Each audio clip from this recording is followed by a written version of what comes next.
నమస్తే, నేను విజయ్.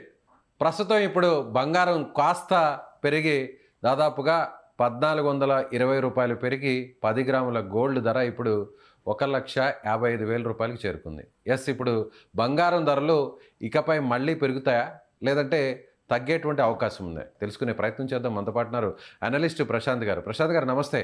నమస్తే విజయ్ గారు. ప్రశాంత్ గారు, చూస్తున్నాం దాదాపుగా ఒక 2 నెలల నుంచి ఇక్కడ వారు స్టార్ట్ అవుతుందంటే ఒక రేటు, లేదు ఆగిందంటే ఇంకో రేటు. సో ఇది ఇంకా కంటిన్యూ అయ్యే అవకాశం ఉందంటారా? ఎన్ని నెలల పాటు ఇలా ఫ్లక్చువేట్ అయ్యే అవకాశాలు ఉన్నాయంటారు? 1,80,000 కూడా ఒక సందర్భంలో చూసాం కానీ 1,72,000 వెళ్ళిన గోల్డ్ మరి అమాంతంగా యుద్ధ వాతావరణ పరిస్థితుల్లో 1,40,000 వరకు పడింది. అప్పుడు కూడా మనం చాలా డిస్కస్ చేసాము. బంగారం 1,00,000కి వెళ్ళిపోతుందా, ఏం జరుగుతుంది, ఇన్ఫ్లేషన్ పెరుగుతుంది కాబట్టి డాలర్స్ చాలా బలపడడంతో గోల్డ్ రిజర్వ్స్ ని కూడా, గోల్డ్ సర్ప్లస్ ని కూడా దాదాపుగా మార్జిన్ కాల్స్ కింద స్టాక్ మార్కెట్ లో పెట్టాల్సిన సందర్భంలో గోల్డ్ చాలా లాస్ అయింది. దాదాపుగా 10 to 15%.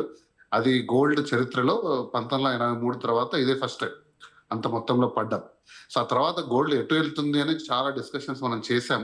కానీ మనం కూడా చాలా ఆసక్తిగా చూసాం. 1,40,000 గోల్డ్ ఉంటుందా, లేకపోతే విత్హోల్డ్ చేసుకుంటుందా, లేక పడిపోతుందా అని. గోల్డ్ మళ్ళీ తిరిగి 140 దగ్గర ఆగి దాదాపుగా 140 to 150 దాని డిమాండ్ ప్రైస్ లో మనం బాగా చర్చించుకున్నాం సుమన్ టీవీ ద్వారా. నేను కూడా చాలా గట్టిగా చెప్పాను, లేదండి ఇది ఖచ్చితంగా పెరిగేదే, మళ్ళీ దానికి తిరిగి రూపు ఏదైతే ఉందో 165, 170 చాలా త్వరగా చేరుకోబోతుంది. అలాగే 2,00,215 ఏదైతే ప్రొడిక్షన్ ఉందో ఇయర్ ఎండ్ కి అటువైపు కూడా పాజిటివ్ గా వెళ్లే సంకేతాలు కనపడుతున్నాయి.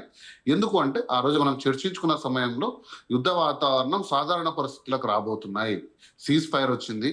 సో దౌత్యంగా కొంచెం చర్చలు చేర్చుకునే పరిస్థితి వచ్చింది. ఇంత ముందులాగా ఖచ్చితంగా యుద్ధం జరుగుతుంది, ఏదో దాడి జరుగుతుంది, ఒక నాగరికత, ఒక సివిలైజేషన్ మొత్తం అంతమవుతుందని ట్రంప్ చెప్పిన సందర్భంలో అందరూ భయానక పరిస్థితిలో ఉన్నప్పుడు చర్చించుకున్న మాటలు. అయితే ఇప్పుడు అంత పరిస్థితులు లేవు. యుద్ధ వాతావరణం ఎలా ఉంటుందో మనం కూడా చూడాలి. ఎందుకంటే చర్చల ద్వారానే పోతుంది అని అందరం అనుకుంటున్నాము. లేదు, ఇరాన్ ఏమో న్యూక్లియర్ మీద చాలా పట్టుబట్టి కూర్చోయింది, మాకు వెపన్ కావాలని. అమెరికా ఏమో న్యూక్లియర్ వెపన్ లేదు, ఎన్రిచ్మెంట్ ఆపండి అని ఒక ప్రధానమైన డిమాండ్ లో ఈ చర్చలన్నీ ఆగి ఉన్నాయి. మిగిలిన 10-15 డిమాండ్స్ ఏదైతే అమెరికా పెట్టిందో అది ఇరాన్ ఒప్పుకున్నట్టు, ఇరాన్ పెట్టిన 10 డిమాండ్స్ కి అమెరికా ఒప్పుకున్నట్టు మనం విన్నాము. ఒక న్యూక్లియర్ దగ్గర ఆగుంది. అది చూడాలి, అది ఎటువైపు పోతుంది. స్ట్రెయిట్ ఆఫ్ హార్మోజ్ ఇప్పుడు అమెరికా కంట్రోల్లో ఉంది. ప్రపంచం మొత్తం అమెరికాకు వ్యతిరేకంగా ఉంటుంది. ఈ విషయంలో చైనా కూడా గట్టిగా మాట్లాడుతుంది.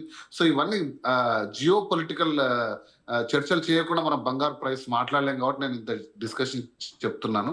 సో ఈ డిస్కషన్స్ లో ఏం జరుగుతుంది అంటే బంగారు అనే ఒక సాధనం అనేది అంతకంతకు బలపడుతూ పోతుంది. మనం చెప్పుకోవాల్సింది ఏంటంటే బంగారు తిరిగి తన రూపం సాధించుకునే విధంగా అయితే ముందుకెళ్తుంది.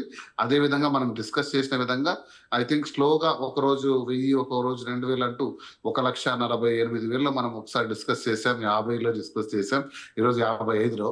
సో కాబట్టి ఇది పెరుగుతూ పోతూ విజయ్ గారు 160, 165, 170 వరకు అయితే చాలా స్టేబుల్ గా గ్రోత్ ఉంటుంది. ఆ తర్వాత మేబీ మళ్ళీ హోల్డ్ చేసుకోవచ్చు కొంత. సో ఈ లోపు మరి ప్రతికూల పరిస్థితులు వచ్చి, భయానకమైన యుద్ధ వాతావరణం వచ్చి అమెరికన్ డాలర్ వాల్యూ బాగా పెరుగుతాయి. ఎప్పుడు పెరుగుతుంది? మాంద్యం పెరుగుతున్నప్పుడు వడ్డీ రేట్లు ఇంకా పెంచుతారు. ఎవరు కూడా మార్కెట్ లో డబ్బులు ఉండాలని చూడరు, ఏ ఫెడరల్ గవర్నమెంట్ కూడా, అది అమెరికా కానీ ఇండియా కానీ.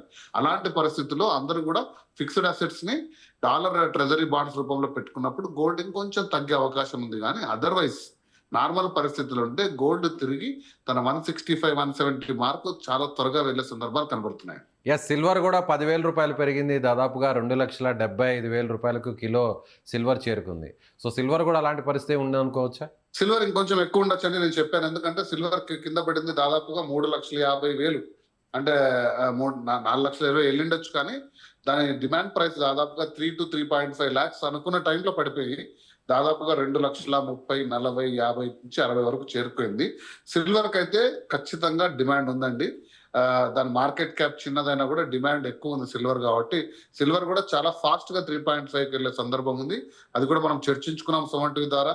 అందరికి కూడా చెప్పాము, నేను చెప్పాను, వీలైతే సిల్వర్ లో ఇన్వెస్ట్ చేసుకోండి, మీరు బెనిఫిట్ అవుతారు. బట్ కాకపోతే లాంగ్ టర్మ్ ఉద్దేశంతో పెట్టండి. సిల్వర్ అయితే ఇంకా ఫాస్ట్ గా ర్యాలీ అయ్యే సందర్భం ఉంది విజయ్ గారు. యెస్. సో, ముఖ్యంగా బంగారు కొనేవాళ్ళు ఒకవేళ ఇప్పుడు కొనాలని నిర్ణయించుకుంటే ఎలాంటి బంగారాన్ని కొనుగోలు చేయాలి? సో, ఇప్పుడు ఉన్నటువంటి మార్కెట్‌లో అప్ అండ్ డౌన్స్ అనేవి రేట్స్ అనేవి జరుగుతున్నాయి కాబట్టి, సో, ఓపెన్ మార్కెట్‌లో చాలామంది కొనాలని వెళ్తున్నా గూడా చాలా షాపుల్లో గూడా ఇప్పుడు కాదు రేట్స్ స్టేబుల్‌గా వచ్చేంత వరకు కూడా మేము అమ్మకాలు జరపట్లేదని కొన్ని షాపులు, సంస్థలు చెప్తున్న పరిస్థితి. సో, వాళ్ళకేం జేయాలి? గోల్డ్ స్కీమ్స్ ఉంటాయండి. సో హ్మ్. గోల్డ్ స్కీమ్స్ లో వెళ్ళి మీరు డెఫినెట్ గా మంత్లీ బేసిస్ మీద స్కీమ్స్ తీసుకోండి. మీకు ఆ రోజు ఏ రోజైతే మీరు స్కీమ్ డబ్బులు కడతారో ఆ రోజు వాల్యూ ప్రకారంగా మీకు గోల్డ్ అలొకేషన్ జరుగుతుంది. 12 మంత్స్ అయిన తర్వాత total value of gold making charges లేకుండా డెప్రిషియేషన్ లేకుండా మీకు ఆర్నమెంట్ వస్తుంది. అది best way of buying gold. మీకు దాని మించిన వే లేదు. లేదు అంటే ఆ రోజున మీకు వెసులుబాటుని బట్టి ఒక 10 గ్రామ్స్ 20 గ్రామ్స్ మీకున్న స్థాయిని బట్టి కాయిన్స్ అయితే మీరు ప్లెడ్ చేసుకోవచ్చు. బార్స్ అయితే చేసుకోలేరు. ఆ రోజు మీరు ఫిజికల్ గోల్డ్ సెక్యూర్ చేసుకోండి.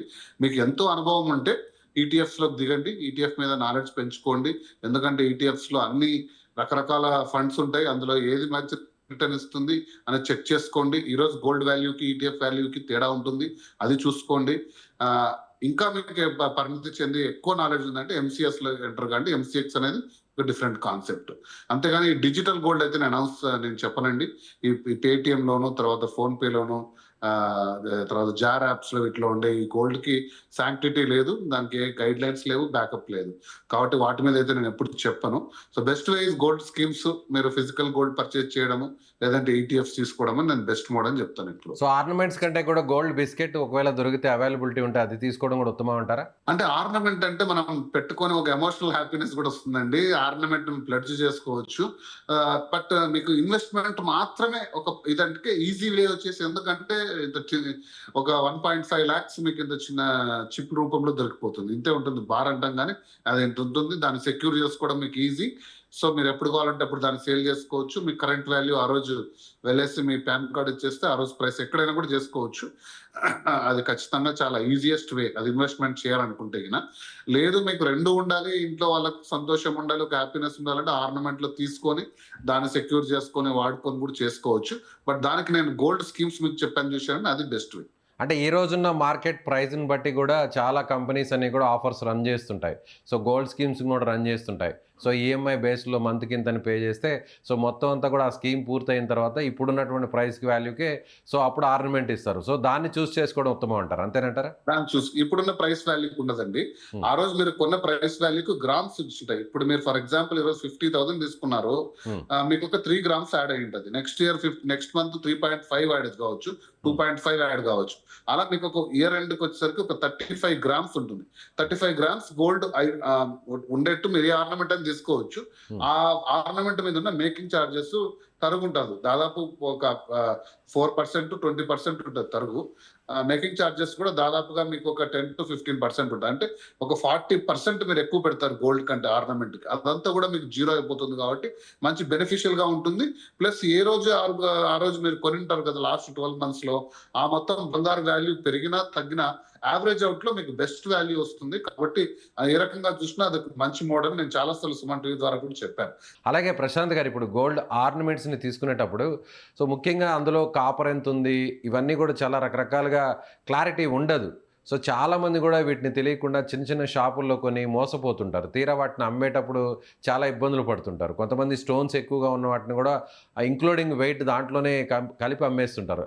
అలాంటి వాళ్ళకి మీరు ఎలాంటి సూచన చేయబోతున్నారు? చాలా మంచి ప్రశ్న వేశారు. ఎందుకంటే మీరు 2001 ముందర, అంటే ఎప్పుడైతే హాల్ మార్క్ మన ఇండియాలో ప్రవేశం కాకముందు మీరు చూసుకుంటే మీ తల్లిదండ్రుల దగ్గర నుంచి లేకపోతే మీ తాతల దగ్గర నుంచి ఇచ్చిన గోల్డ్ తీసుకొని వెళ్ళి ఈరోజు ప్యూరిటీ చెక్ చేస్తే 70% కంటే ఎక్కువ ప్యూరిటీ ఉండదు. Okay, 80% maximum.